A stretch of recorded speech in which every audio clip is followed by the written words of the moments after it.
daawadayaal kusoo dhawaada barnaamij gaar ah oo ku saabsan dadka la ildaran xanuunka dhimirka ama waalida waana qeybtii koowaad. Barnaamijyadan waxaad si toos uga daawan doontaa website-ka ama shabakada schialytic.org. barnaamijkan waxaa kusoo qaadan doonaa dhammaan deegaanada uu ka kooban yahay gobolada Sool, Sanaag iyo Cayn. Qeybta koowaad waxaan kusoo qaadan doonaa deegaanka Taleex, Wirwir iyo Xudun. daawasho habboon oo wacan daawadayaal. waxaan ku salaamayaa salaanta islaamka waxaan ahay ninka xanuunsanaya walaalkii Axmed Xuseen Aadan baa la yiraahdaa, anna Ibrahim Xuseen Aadan baa la yiraahdaa. ilaa ID 6kii ninkan waanu haynay, mutacallim buu ahaa, wuxuu aqoonimada ka baxay secondary-ga Bayr Cadii. ilaa ID 6kii ninkan waanu haynay, meel kasta waa la maray, ciraash waa geynay, dhakhtar waa geynay intii Soomaaliya gudaheeda. haddii aanu intaa geynay wax uu ilaahay caafimaad kama siin, waxay noqotay markaa halkaas kaga hay xaaladiisu markaa waad aragtaan. wixii markaa caawima ama xag ilaahay kaga yimaadeen ama xagiina ka yimaadeen xal ninka warbixintiisu waa sidaa. waxaan soo dhaweynaynaa cidii hawshan wax ka qabanaysa oo islaama oo aragti leh oo aakhiradiisa iyo ifkiisaba geysanaya. waa kulli shukri calab baanu leenahay, alxamdulillaah rabbil caalamiin. in badan buu ninkaas xanuunsanayay, in badanna waanu la warwareegnay, waa la tacaalay. marka wixii wax nagu soo taraya dee waa u baahannahay. in badan buu xanuunsanayay, dhowr iyo 10 sano waa xanuunsanayay. in 17 sano xanuunsanayaan jeclaha ana gacanta ku hayaa. على محمد ninkan wuxuu walaa ilaa 2008 waana walaalkay, dhakhaatiir far badan waa marin ilaa iyo hadda wax uun caafimaad kuma hayno. ilaahay ma caafimaad ka bixiye, wax caafimaad wali kuma hayno. waxa haya hooyadii iyo walaalkii, abahii waa dhintay, waana nin weyn. de ninkii wax taraya oo isna ajar ka daalibay, isagana wax taraya waa soo dhaweynayna. waxaanu ku haynaa magaalada Taleex iyo guri ay leeyihiin, hooyadii iyo walaalhiina waa joog. xanuunkeeda inanta kaaga warbixiyo, gabadhan ana dhalay 17 sano jirtaa, hadda 16 sano xanuunkaas iyo waliba bilo haya, iyadoo yarba xanuun ku maray. dhinac jeex buu gacan iyo lug iyo barbar buu maray. hadday garaasatay oo wixii dhulka la marin la mariyay Allah waxba ma tarin. dhakhaatiir way waa gaageen dalka gudihiisa. xanuunkii markay kortay oo dhowr sano jirtay dhimirka ayuu saameeyay. sidaad way waalan tahay, wax xidhantahay waad aragtaan. deriska iyo dhibta iyo magaranaysa shiidista habeenkii iyo maalintii wixii daarada ayaa way tuuraysaa oo hadda gacanta la xidhay. waa shiidista umada. qof guriga soo galay waxaan ka baqi jiray marmarka qaar marka la soo wacan suuqa jiro ilaa qof ama mid ku dhufatay ama dhagax meel halis kaga dhufatay. shiidka seexashada habeenkii waa ku yartahay, inkastoo hadda daawo habeenkii hurdo aanu siino kinin hurdadu habeenkii waa ku yartahay. way suuxdaa, way dhacdaa, say u joogtay kacdaa, markay daarada marmar way dhacdaa oo barbar bay u dhacdaa, waa la qabtaa. adigu hadda waxa la siiyaa daawo iska kalmaad iyo kala habeenkii hurdada iyo magaranaysaa baa la siiyaa. marka cidii waxna taakulaynayso oo dhakhtar dabeedada ama ha noqoto ama wax kale dalkaba ha noqoto oo dadka samafalayaasha aad baan u soo dhaweynaynaa, arrintaas waa codsanaynaa. xanuunkeedana waa adeerdan kaaga warbixiyo, waa inahaas muddada intaasay qabtaa, waa la u dhiman ma jirto, inta marna miyir caadi ma ay noqon. marka inahaas weeyaan. adigu caafimaadkiisana dhul badan baan geynay, Hargeysa waan geynay. intan wadasho mooyaane intan dhahay gobolada dhahay meelaan la geynay ma jirto. iyo maciraashada ha noqoto, xagga caafimaadka ha noqoto, wali ma garanaysaa ilaahayna caafimaad ilaahay ma siin. adigu Hargeysa maciraashada markuu 5 sano ku xidhnaa, buuhoodla waa ku xaraynay, asamaad waa ku xaraynay. markii macnihii xadiga dhakhtarkana caafimaad macnihii ilaahay kama siin. taas sidaa weeye. markii dambena waxay nagu kaliftay xaraysiina waxay nagu noqotay bishii $150 baa bishina laga qaaday. markii awoodii intaa la magaranaysaa ay noqotay aanu weynina dee inaan halkaa ku hayno way duruuftu nagu kaliftay. bismillaahi raxmaani raxiim. anigu waxaan ahay islaanta u dhaxday ninkaas xanuunsan ee halkaa sawirkiisa ku jiro.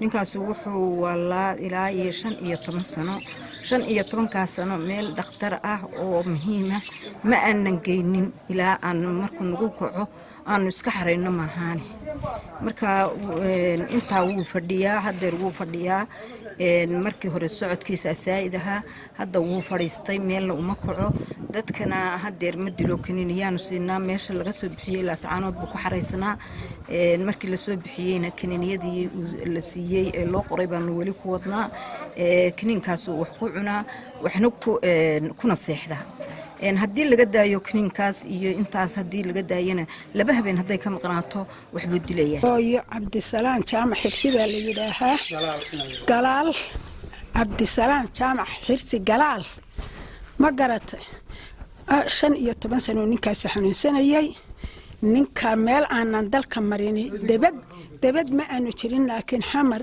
Itoobiya wadanka meel noo dhiman ma jirto 15 sano waa la wareerayay marna waana dilay marna waa kaasirtay maanta markaan kharashna weynay itaal la weynay baan halka ku xidhnay geedka marka hooyo tee ilaahay hargeysa baa meedbo hadal hayaa dhigayso hooyo marka waanu ka daalay awoodna waa ka ma hayno itaal ma hayo aduna ma hayo sidaas uu buka marra way dilaya marka hooyo daasaasan khayr idin ku rajaynaya ninka waa ku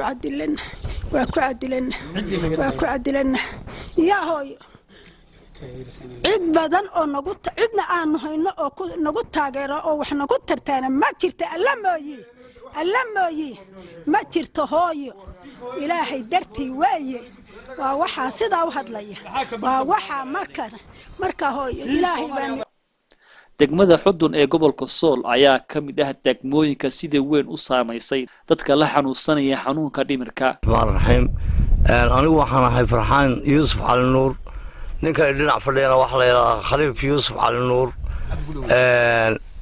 raggaas wuxuu igu bukay muddo 25 sanadooda nin la yiraahdo Cabdi Yuusuf Cali Nuurna waa dhintay Mustafa Yuusuf Cali Nuurna wuxuu ku jiraa Iraash Laascaano baash Burcaa wixii aan kaga soo saari lahaa waa waayay kuwana muddada inta la eegbii baan joognay oo ay ku bukoodeen markii aan aniga qori haray intii waxba waan ka qaban karaa reerbiina waana cid kasta oo muslina ama ilaahay deegaranaysa haday wixii ay ga tarayaan diyaar baan u ahay hadeerna nimanka warka ii soo diray ee Laascaanood iga soo diray waxaan ka codsanayaa waa rag badan kaana waxa dhalay Maxamed Yuusuf Cali Nuur oo isla buka waxaan dadka ka codsanayaa soo diray warka ay soo diray haday wax u qabanayaan meesha ay joogaan oo aan ku ilaalin karayo aniguna reerkii degan yahay wixii haray baan jeclahay hadii wax lagu qabanayo in wax laga qabto dadka daryeelka u sameynaya dadka xanuunsanayana waa soo dhaweynaya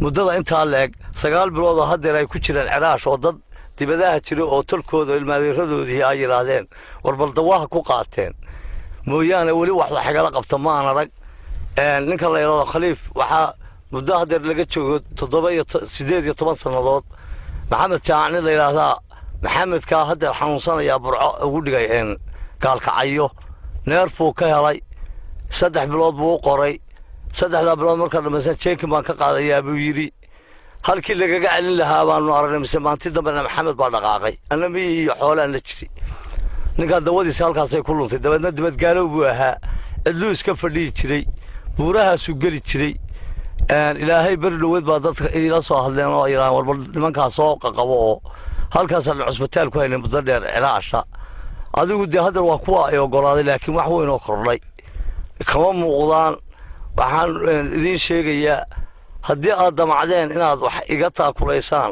taakulada ilaahay baa leh caafimaadkana ilaahay baa bixiya laakiin de qofku markuu nool yahay lagama sabro qof kastoo yiraahdo waxaan kala qabanayaa waxaan raahdaa kala muslimka ku xigay kan ku dhow haddii aad wax igala qabanaysaan degmada Xudun bay joogaan hadeeraan isugu keenay kii kale qarashan ku doono oo Burco kaga soo qaado nin Saacad Yuunisa oo islaamnimo oo gacalna aan ehelnahay bay riikeen ninkaas waa curyaan isagu lagu xilxtaa waa laabmeen ninkana waxaan ku soo qaadaan waayo hadeer kaga doono Burco kuwii kalena hadeeraan kana mudabbira bay hadeer joogaan Xudun inta kale Laascaanood bay ku jireen de waa soo dhaweynaya muddada ay xanuunsan horta waa 25 sano xilliga la bilaabay ninka yar isagu waa neerfe maxamed baa dhalay magaaladuu joogay waxbarasho ma gelin waa xanuunsanayaa neerfii baa dawadiisa meelaha looga doonaa waxa ka qabsoomayna ma jiraan waa ninka ragdee hadda raggaa kacaya intaa isagu jiray aabihii waa bukay intaa uu jiray ninka intaa leeg oo waa ninkaa ka shisheeya khaliifa waxaa layahaa naasir maxamed yuusuf saddexda kale waa iyana waxay bukeen 25 sano way iska soo daba dhaceen xanuunka maskaxda abaa wada helay neerfaa la igu sheegay majority-gooda neerfiina kama bogsana sidii buu hayaa wax igala qabtana dee wax yar baan arkay maba helinba xoolihii aan hayen waxba waa ka tari waayeen nin reer miyiga aan dhaqaale haysan baan ahaa xanuunkiina sidii buu nimanka u hayaa dee cid kastoo wax igala qabanaysa oo islaam ah waan soo dhaweynayaa aad iyo aad baan u soo dhaweynaya